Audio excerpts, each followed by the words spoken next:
I'm an alum of Cal State Long Beach.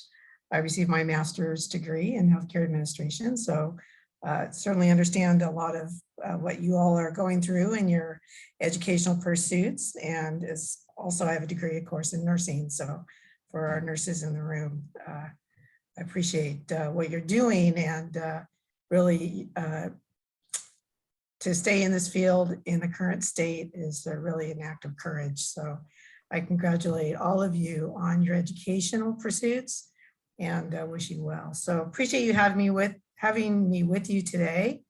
And I'm really impressed that you're interested in hearing from a nurse. So that's just really cool. If at any time, if anybody has questions, please feel free. I'd like to spend my time with you, making sure I answer the questions that you have. I've prepared some remarks, but those are really secondary to what those of you in the room want to know. So I might need some help. If somebody puts in a question, just let me know, and I'll be happy to pivot and answer any questions that you have. I guess to start, I was asked to, talk about a day in the life of a chief nursing officer, and also to tell a little bit about my journey to that place. So I guess I'll start there.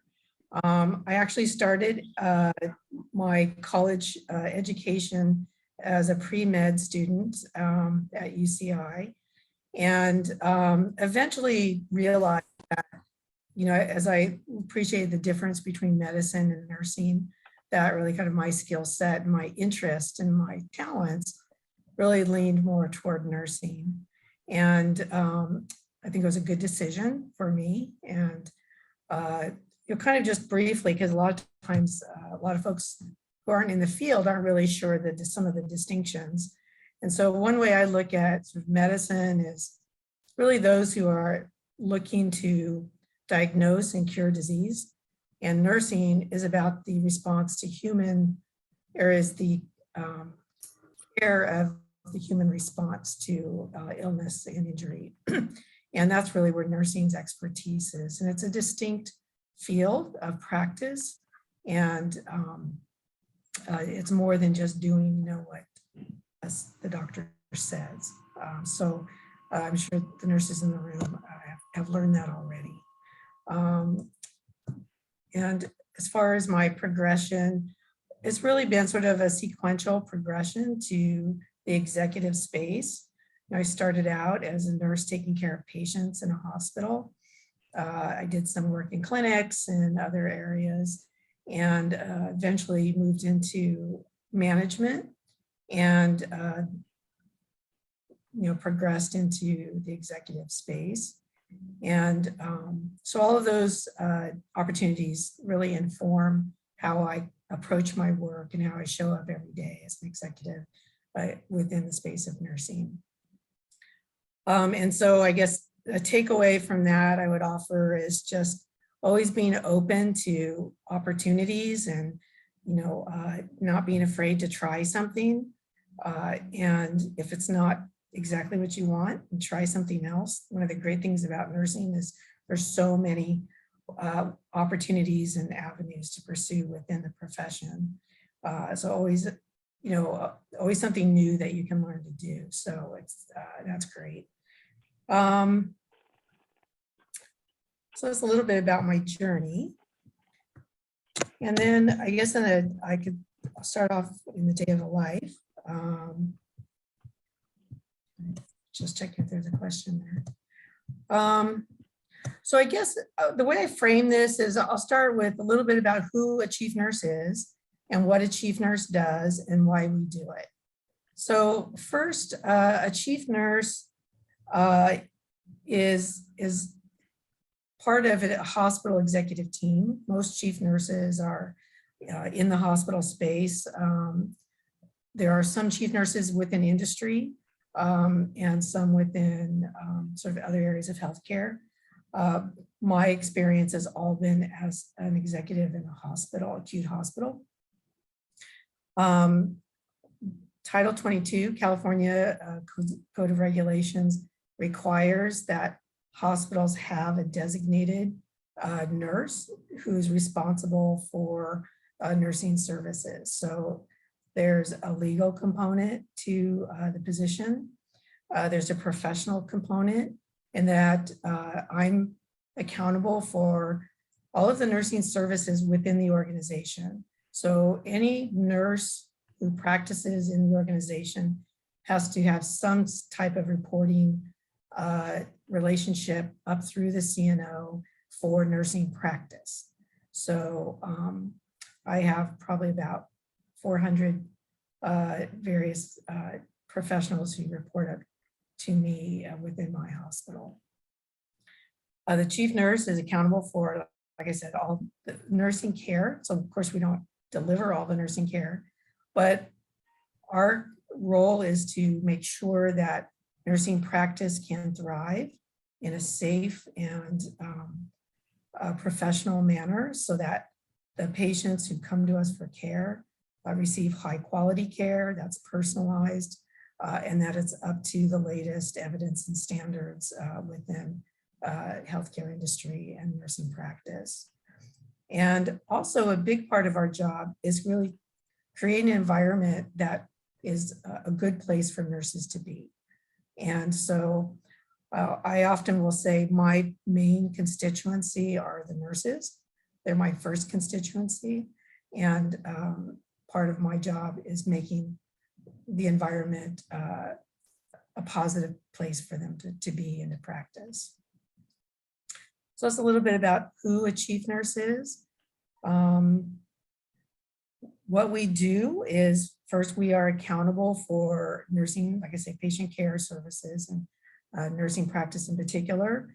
We have 24/7 accountability. So we are sort of that last, stop in any kind of issue or concern.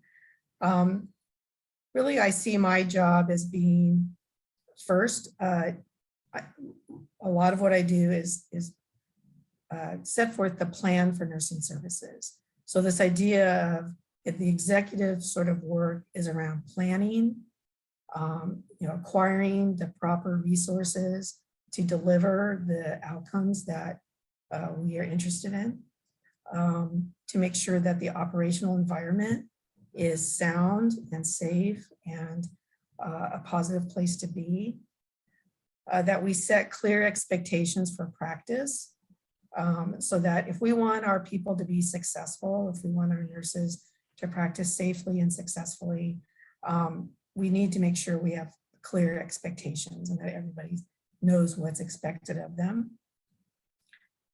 A huge part of just being an executive is making decisions and being clear on what decisions are ours to make and what decisions can be maybe made by others.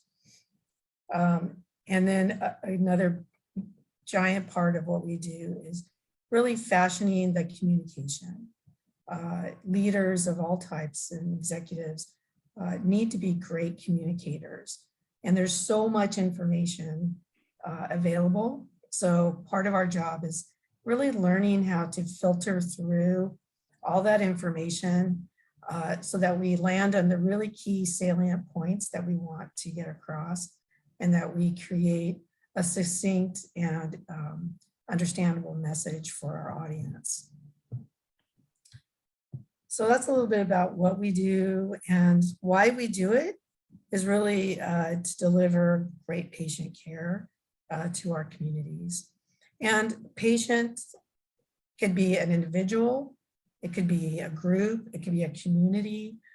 So, patients we see in varied lights and aspects of who it is that we're serving. And we do it because we have a passion for, again, for quality and for caring for people. Pause there to see if there's any.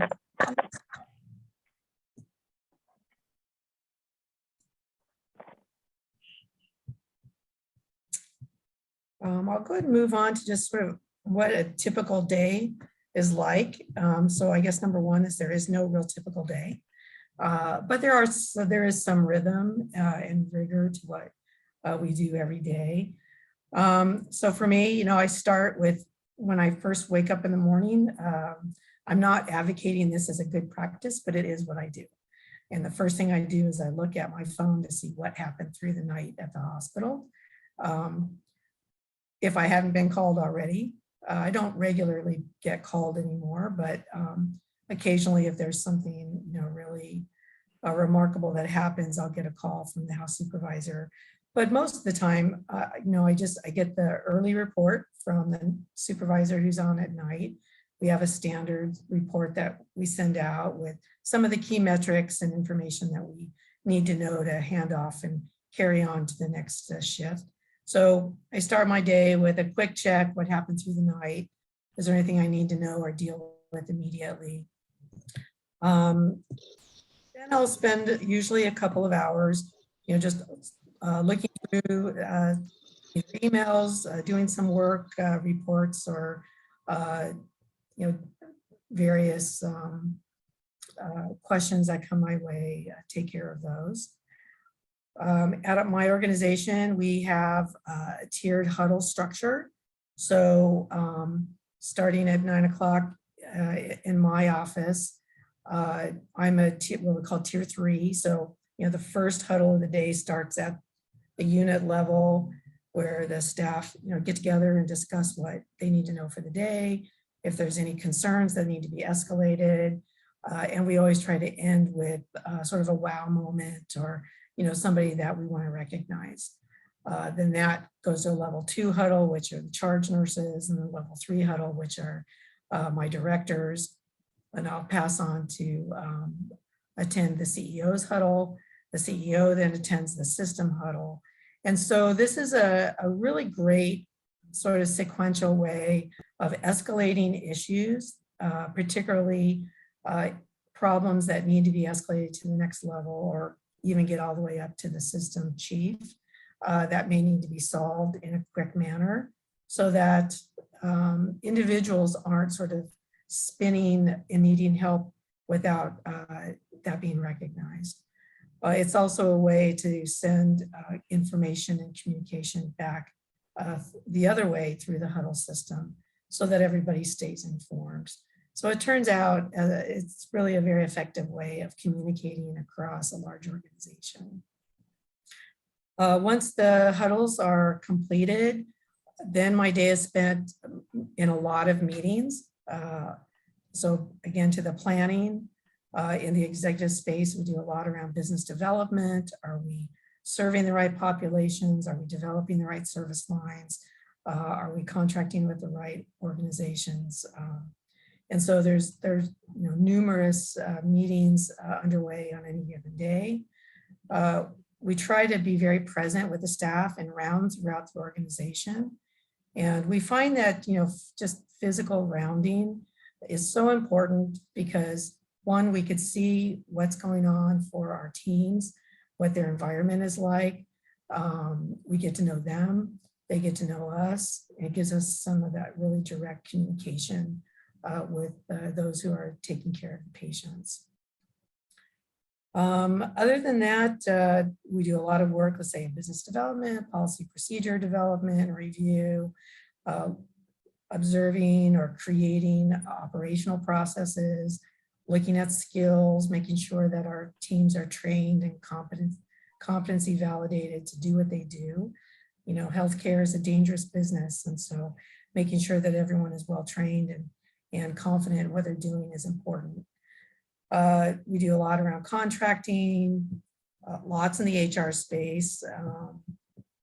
Human relations is probably at least 50 or 60% of our day. Technology, IT is always a big topic. Staying connected to our community. So we do a lot of work in our community. All of us on the executive team we sit on various boards of our surrounding cities. And so that helps us stay connected and listening to the community, fostering partnerships across the community. We also work a lot with our health system and other hospitals in our region on collaborative efforts that really advance healthcare in a larger sense. And so those are a lot of what sort of we do on any sort of given day, any combination of those activities. And so I guess some key takeaways for the executive space, including the CNO, is we work as peers, with the other executives on the team. So our job is to do a lot of planning, to sort of both strategic planning for the future and sort of planning for the shorter term, making sure that the internal operations are sound and current and meeting, many various standards that we're required to meet, that we've set clear expectations of our team members, that we make decisions, and we're not afraid to make decisions, and then own those decisions. And that involves being informed and staying really aware of what's going on in the industry, what's going on in the organization. Collaboration and partnerships, of course, a lot of finance and budgeting, being comfortable in the finance space is important. And I guess I would just say, maybe if you're curious around traits that executives, kind of would look for in this executive space, I would offer, always being respectful, remembering that every person has experience and a story, and their experience can inform us to do a better job. Having integrity, so being honest. If we make a mistake, own up to it. Having a diverse team, not being afraid of having differences on the team. That makes usually for a better team, a more informed team. Allowing for frank discussions and for me, I think having a team that is willing to, argue respectfully, but having some dissent and bringing a different idea forward just makes us all better. Being positive, being curious, engage with others, and being careful to withhold judgment. So those are some of the approaches that I have to being an executive, and I'll be happy to take any questions. So there's a question, is USC a private hospital? And if so, what about being private adds to your CNO? So we are a not-for-profit private hospital. So we're not a county or public hospital. The hospital I'm at, USC Verdugo Hills Hospital, is a community hospital within the USC health system. And right now there are 3 hospitals in that health system, and we are in the process of possibly acquiring other hospitals that are underway right now. And so what I enjoy about this particular organization is, number one, I love being in a community hospital. I spent a lot of years in the academic side, which I loved. And as a newer nurse, it was a great place to learn. What I enjoy now is having that collaboration between the community and the academic higher level of care hospital. So if patients from our community need more specialty care, we've got a quick doorway into an academic center. So that's really feels good to be able to help facilitate getting patients to the right specialists when they need it.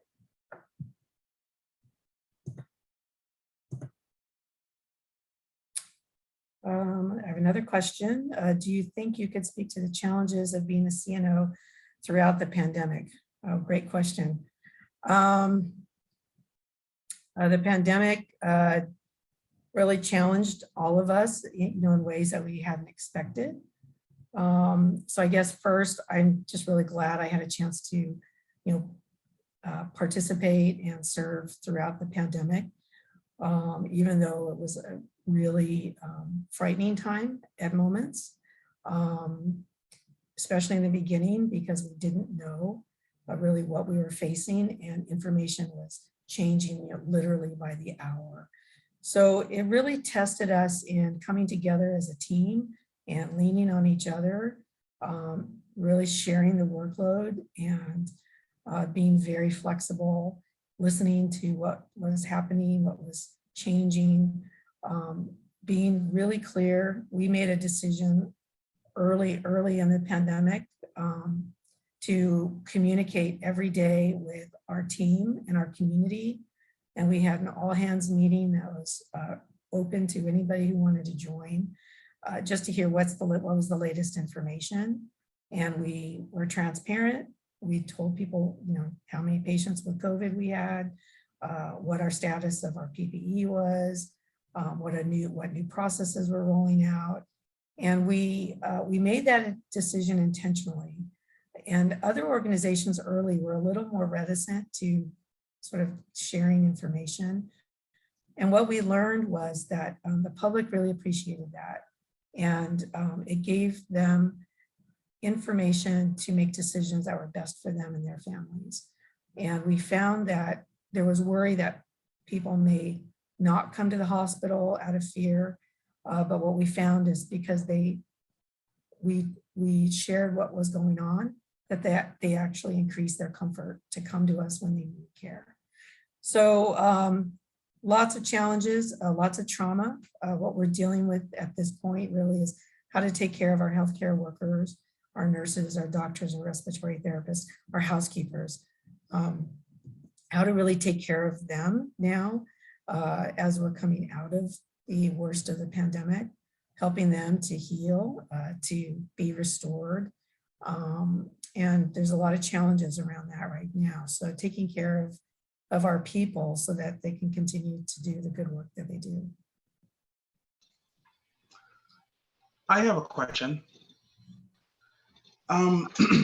So the interview process, would you, to become a member of your team or of a team, how do you deal with short-term contract nurses? Like, what do you look for in an interview? Sure. It's a great question. Number one, often short-term contract nurses really serve an important role. And before the pandemic, we actually had a very sort of set process where we brought nurses in on a seasonal basis, because in our hospital, we were very sort of seasonally at seasonal census. So, our census would drop in the summertime, and then in the winter and flu season, we would get a lot more patients. And so that presented challenges with sort of hiring, because if we hire to the winter needs, then a lot of those people don't get full work during the summer. If we hire only for the summer needs, then we're in a need of, we have a demand for nurses in the winter. So we started a process where we brought intentionally a core of temporary nurses every year for our high season in the winter. And that was really beneficial because it gave us the nurses when we needed them, and we weren't overhired when we didn't. The pandemic really kind of changed a lot of that as nurses moved into short-term travel assignments, because frankly, the money was there, and so it was hard as an administrator, to balance that. But on a human level, we understood the draw and for nurses to go where the demand was. So it increased some of the challenge for us around what were the traits that we were looking for. And I've always been very careful that we don't just fill a spot with a person, because right. Oftentimes, that just creates more work for me down the way, quite frankly. I can see that. What's that? I can see that, of course. Yeah, so, first we're looking for, first we want to make sure that, that the nurses are skilled in what they do. So they've got, some minimum basic experience. In some cases, we needed a lot of experience. So we had to be clear on that. Of course, they had to pass some competency testing and all of that. So that's the sort of the baseline. The next is that we had to make sure it was the right personality fit, and that these were people who were really willing to work hard and willing to be collaborative and give good patient experience. And I've always been very clear with our contract, with all of our staff, but including our contract staff, that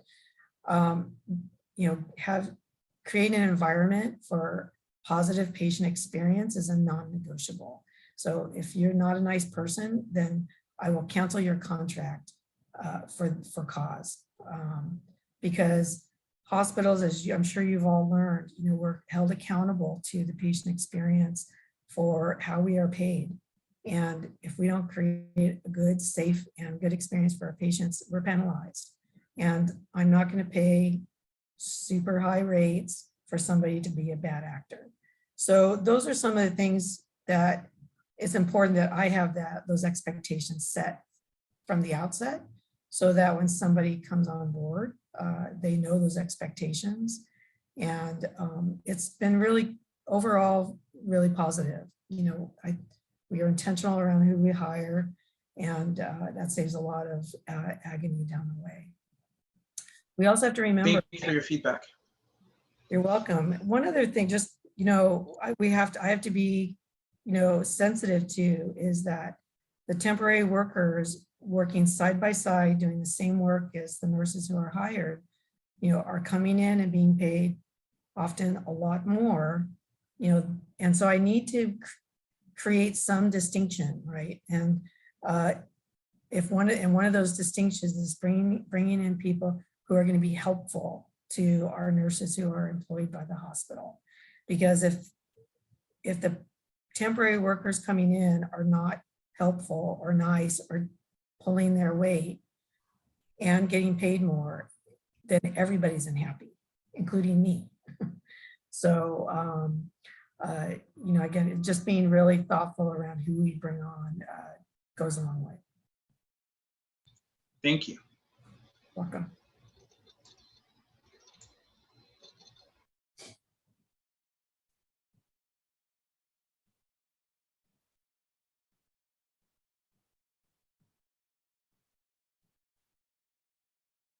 With the nursing shortage, how often does my hospital hire nurses abroad?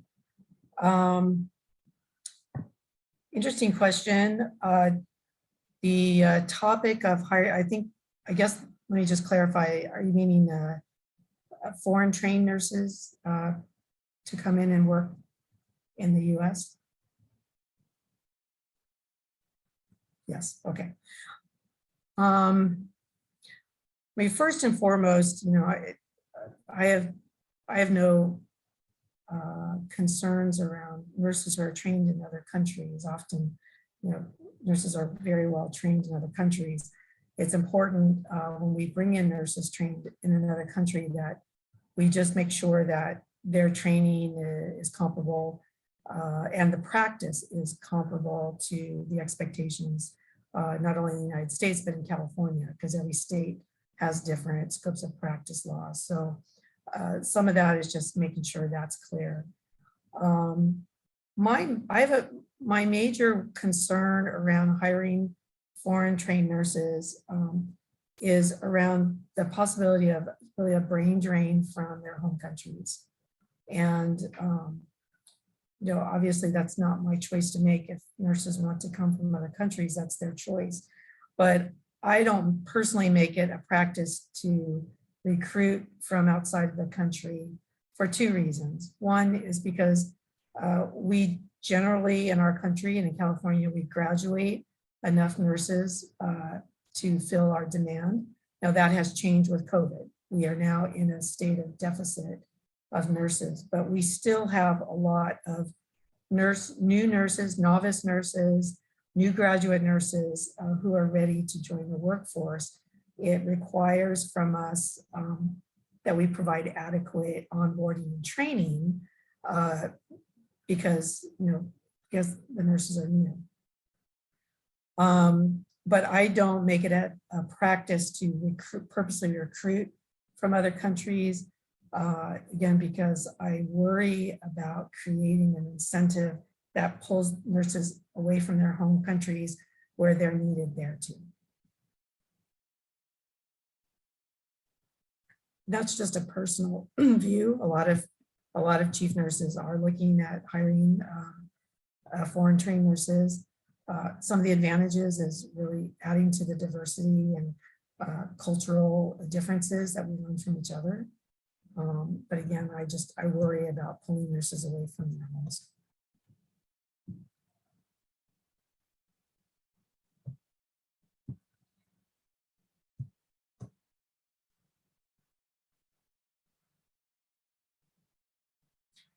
I'll expand a little bit on just one of the challenges we're facing in the industry and healthcare, especially hospital healthcare in the US right now, is having enough experienced nurses. So again, we have a lot of new graduates who are ready to join the workforce, but they need support around them until they get some experience.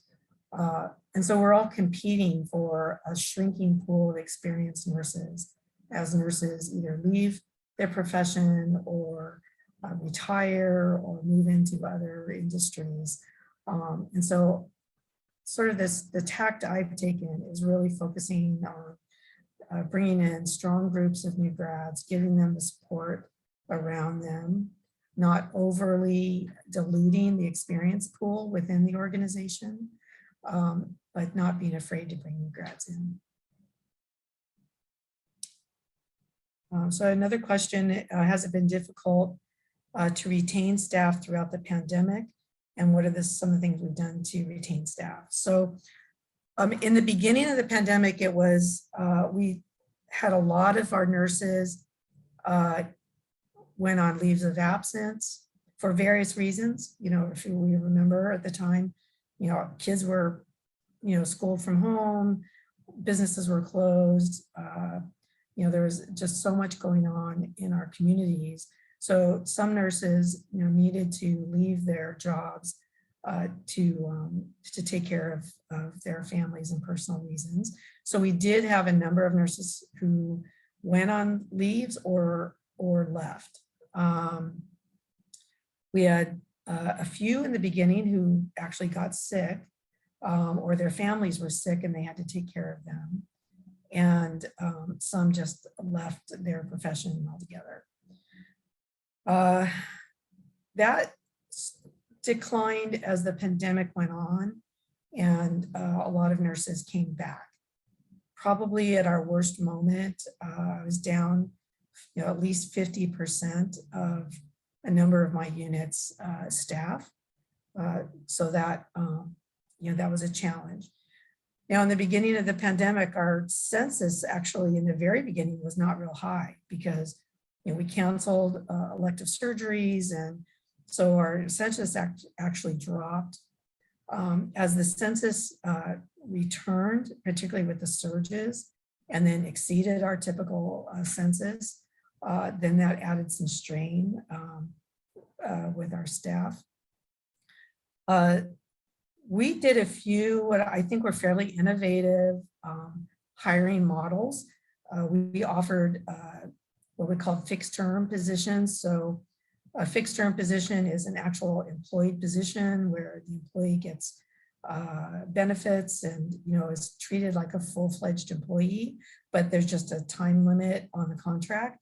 And that allowed like clinic nurses who wanted to work or needed to work, but their clinics were closed, it gave them a temporary job in the hospital.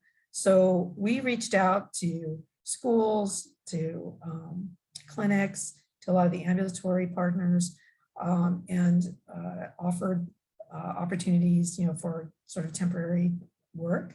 And we hired a number of nurses there. We worked very closely with our academic partners, and hired nursing students to help in the areas that they're allowed to work. We offered retired nurses to come back temporarily. So there was no single way no single solution. So we really took a multifactorial approach to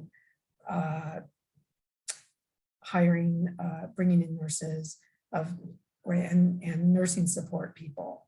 And then also within our hospital, we trained some of our non-licensed staff to do basic patient care. And that helped cover a lot of areas that they typically didn't work in. And so that really worked overall for us pretty well. And then compensation became a bigger and bigger issue.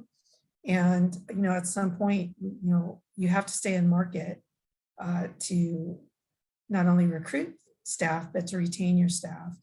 And so we did a lot of work around improving compensation packages to get back into the competitive market.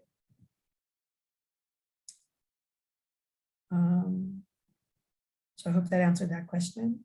The next question is, you mentioned that your position has a legal aspect. Can you provide some examples of those legal responsibilities? Sure. So I guess first and foremost, I have legal accountability for nursing practice within my hospital. So it's not my job to be accountable for an individual licensed professional's practice. Every nurse who holds a license is accountable to their practice decisions. But my job is to make sure the environment is supportive of practice and supportive of nurses making good decisions for the safety of their patients. So that's one of the aspects. So if I don't ensure that we are following standards of care, that we are following evidence-based practice, that every nurse who is working in our hospital has legal authority, has a license to practice. Those are some of sort of the legal accountabilities that I have. If there's a bad actor, I have a responsibility to report the event to the BRN. So those are some of the, I guess, legal accountabilities to think about. As an example, actually today, just before this call, I had a question posed that we have a new nurse practitioner starting who does not hold a required certification. And so the question was, can she start without that certification? And so that's a good example of, I hold the sort of the final decision. And the decision was no, it's a required certification. You can't practice without it in our organization. And so, I had to make that decision because if that individual would start working without the required certification, then I could be held accountable, for allowing that to happen. So I hope that answers some of that question.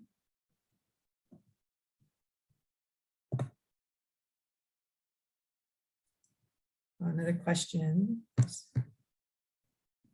You mentioned that your company has been trying to help heal those nurses and workers who worked during the pandemic. Can I ask what we are doing? Sure.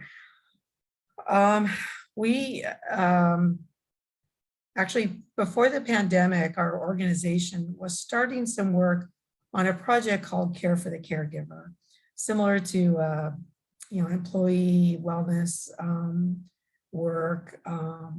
Most organizations have some sort of an employee assistance program where if employees need some counseling or mental health support, sometimes legal support, a whole array of different types of personal support that helps them to perform their jobs. Those were already in flight, but we had started developing a more robust program for caregivers because we were, even before the pandemic, there was a lot of concern around burnout and and fatigue, compassion fatigue, trauma, in the workplace, second victim concerns, and all of those. experiences impact, healthcare workers, nurses, doctors, like I said, respiratory therapists, anybody who works in healthcare often gets exposed to really difficult situations. So, having supportive services around those people are available for our people is important. So we were already starting to do some of that work. And when the pandemic hit, and especially when, the nurses were, particularly the nurses and the doctors were being, just bombarded by, patient after patient after patient who are really sick. A lot of patients died. Having to think through the allocation of resources, all things that we didn't think we'd ever have to really think about.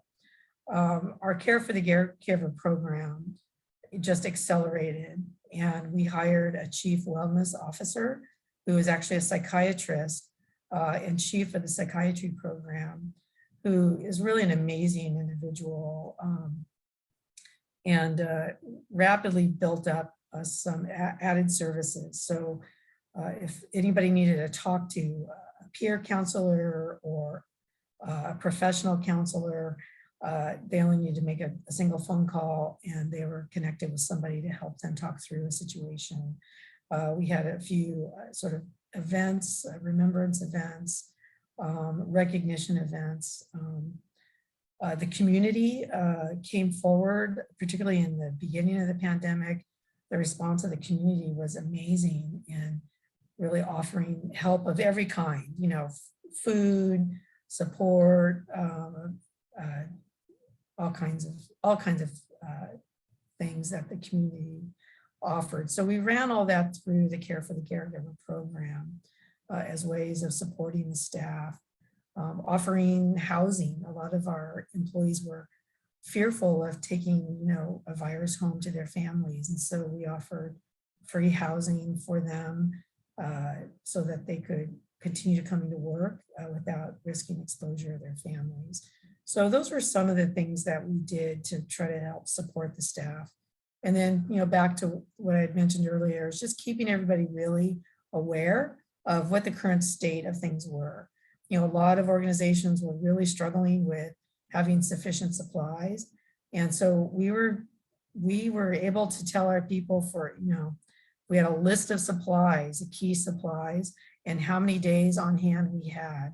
So that they were aware and they knew, and really the intent was try to diminish any anxiety in that space. And so again, lots of different ways to support our healthcare workers, and different people needed different things. So those are some of the things we did. The question is, does our hospital have a chaplain? Oops, let me see, can go up. Does the hospital have a chaplain? And if so, did they help during the pandemic with mental health? We did have a chaplain. He retired in the middle of the pandemic, and then we got another chaplain. We're really fortunate in our community. The chaplain's actually local religious professionals from the community who volunteer their time. So we had a retired chaplain who came on a regular schedule and would visit any patient who asked, for spiritual support. And if we had anybody who asked when he wasn't there, he would come and make a visit. Now we have actually a list of religious professionals from various religions who are sort of on a panel that we can call. And they've really been a wonderful support to our patients, but also to the staff. Sometimes the staff really appreciate some moments of reflection as well.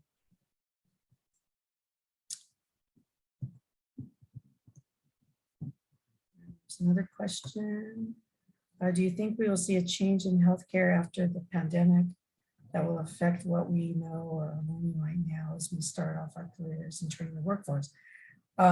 Yeah, we've learned a lot of lessons throughout the pandemic, a lot of really good lessons actually, and how to work differently, how to reach out to our patients and our communities differently.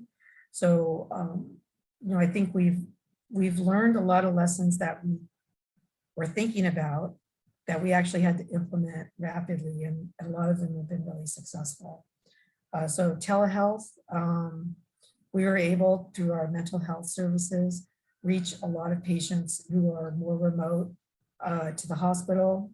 And so continuing some of those services that keep those patients who may have trouble physically coming to a hospital, helping them stay connected, it has really been a positive change.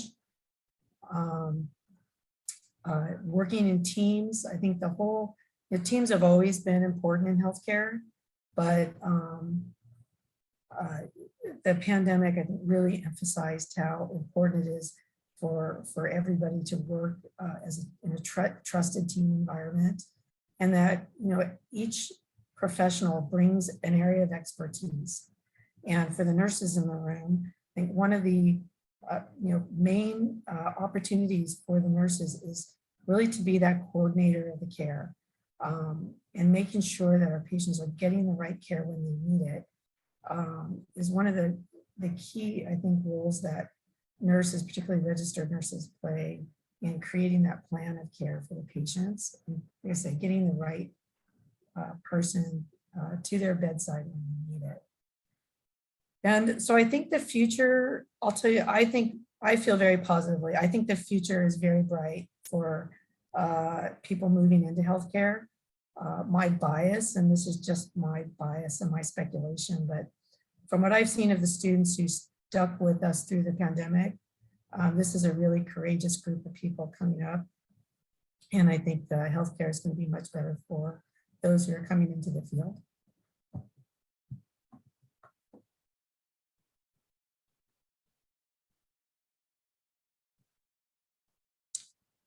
Have you faced any ethical dilemmas as a CNO? And if so, were there any memorable ones? Occasionally we have ethical dilemmas, for sure. I guess one example for me is, I think part of our education is learning to suspend judgment.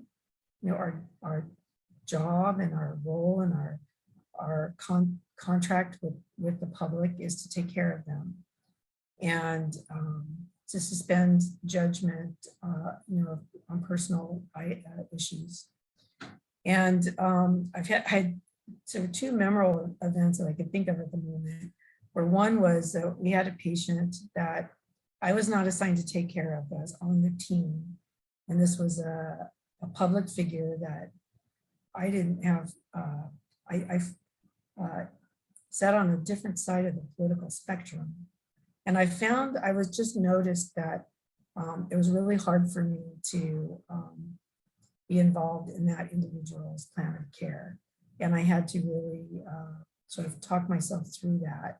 But I also just recognized that when faced with that, it was a real dilemma. And I had to make some choices. And the choice to continue to be a nurse and to be professional. The second one was actually a patient who was, again, just sort of expressing his views on some things that I disagreed with while I was doing his dressing change. And I thought, I maybe he didn't realize that, anyway, the result was, that I had to intentionally continue to take good care of him. That was my obligation, was to deliver good, safe care, irrespective of the fact that he was insulting me to my face, and whether he knew it or not. So those were a couple of dilemmas. Sometimes we've dealt with patients who demand care that may be not beneficial, or may not even be you know, standard of care. We actually have faced this to some degree throughout the pandemic, certain patients demanding treatments that we just couldn't offer. And you know, sort of walking the patients through those situations was important.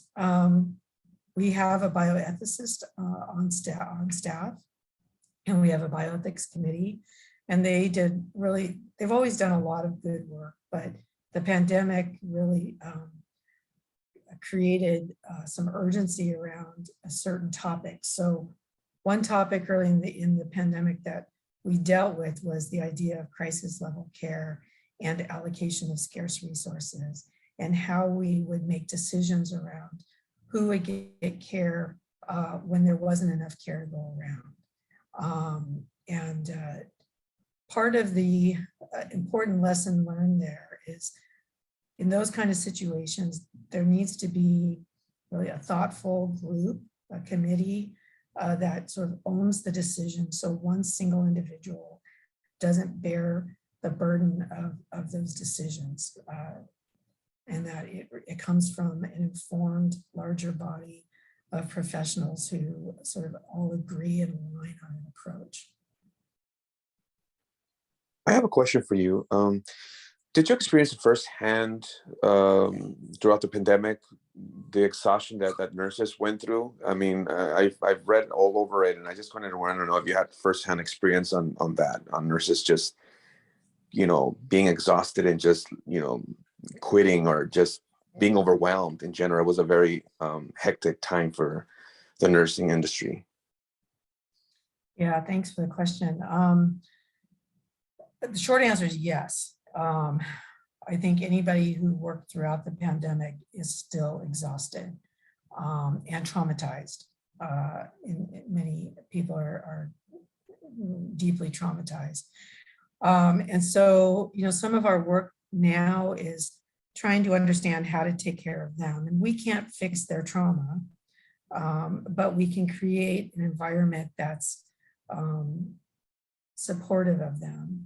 And that could mean that if somebody needs some extra time off, that we give them time off, that we give them more flexible scheduling.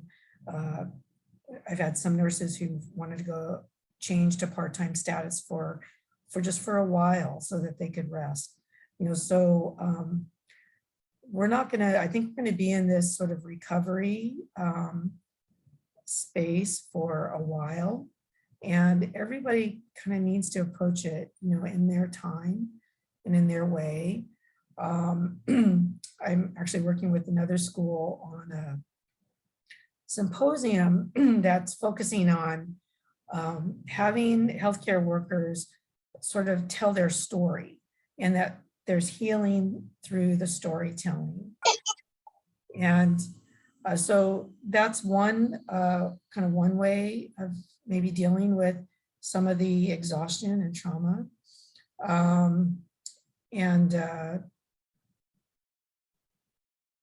Like I said, I guess just being there for our people and listening to what they need, and doing our best to say, just be creative. We don't want to lose any of the talent of our workforce. So, you know, allowing them the space they need when they need it so that they can come back, I think is important. Decisions that we make, you know, forcing people to work only drives them to quit sooner. So really being compassionate and understanding is helpful, and having resources available that are easily accessible for when people are ready to engage, I think is an important offering that we can offer as leaders. Thank you for that. And I also wanted to thank everyone that's in the nursing field. Thanks for your service. It's really appreciated. Thank you.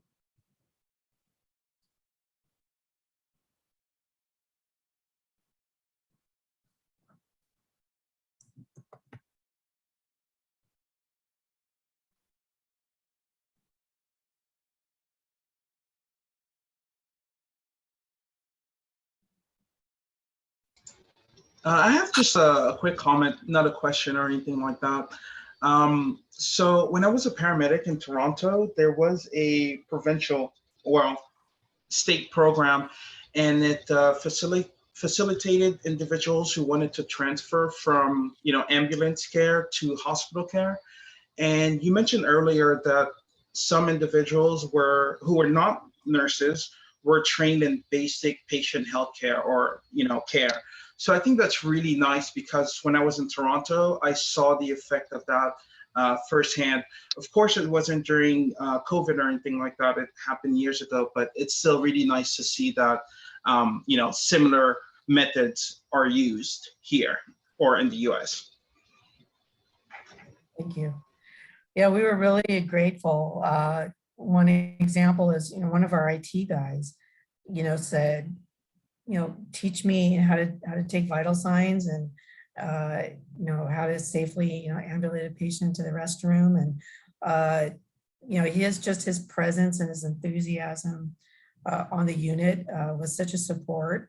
And, he didn't do any skilled care that required a license, but boy, anything he was allowed to do as an unlicensed caregiver, he did. And it really enhanced the esprit de corps and the environment.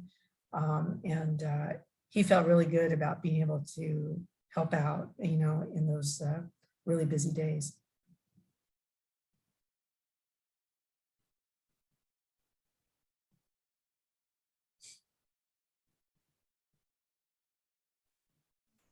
So because it is 4 o'clock now, thank you so much, Theresa, for all your time and all the insightful information you've given us today.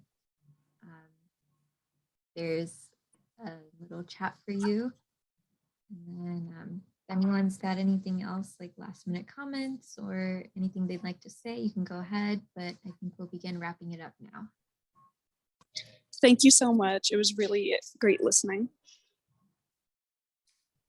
Thank you. Thanks for all of you for having me, letting me join your meeting. And if I could ever be supportive, please let me know. Thanks for sharing your time. We really do appreciate it, and we all learned a lot from you. Thank you. Yes, we did. Thank you very much. You bet. Thank you. Good luck, everybody. Thank you so much. Bye-bye.